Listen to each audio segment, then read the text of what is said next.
The little mountain village was dead quiet. The sun beat down like it wanted to melt the whole place. Villagers hid inside. A few big dogs panted under the trees. But a small girl, maybe 6, sat alone on the steps, hugging her knees. Even in the heat, she looked so lonely. She pinched her thin cheeks and muttered, "Mo Ching Chen, stop crying. It's just a beating. Don't be weak." Still, tears rolled down, sizzling on the ground. Soon she was crying silently, tears falling like beads. "Useless girl! Where are you hiding? Get inside!" A sharp woman's voice cut through the air. She rubbed her eyes, stood up, and walked in. Next door, Aunt Lu scolded her own daughter, "Look at you, lazy thing. At least you're mine.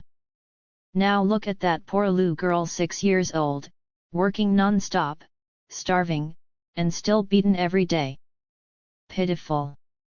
Her teenage daughter only giggled and hugged her, "But Mom, you love me too much to beat me. That girl though, her aunt is so cruel." Aunt Lu sighed, "Life's fate, child." Her mother was the most beautiful girl around. Suitors lined up, but she chose a handsome stranger. They married, lived well, until one day, he vanished. She gave birth too early from grief, then passed when the girl was only 3. The girl whispered, "So she grew up with her uncle." Yes. But after her cousin was born, her aunt treated her like a servant, always beating her.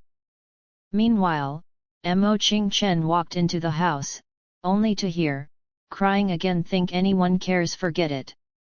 No food until you finish these beans." She bit her lip, repeating in her head, "Endure. Just endure. Too young, too weak, no one else to rely on." Enduring was all she had. She dragged the bean basket under the tree and began sorting. Sometimes she thought heaven had thrown her here just to suffer. At first she resisted, but that only brought harsher beatings and no food. She soon learned she wasn't the chosen heroine. Just a helpless little girl. Her only goal, survive, grow up. After a while her head spun. She only had thin porridge in the morning. She glanced around. Aunt and cousin were napping, uncle out working. She relaxed and pulled out a small gourd from her clothes. Plain and grey, but it held her secret. It had travelled here with her. She transmigrated, but the gourd came too. "Old gourd," she whispered, "you're the only one with me now." She took a few gulps. Back in her old life, she bought it at a street stall for her grandpa. But before she could give it, an accident struck. Next thing, she woke up here, 6 years old. Inside, the gourd held endless wine. No magic so far, but she grew to love it.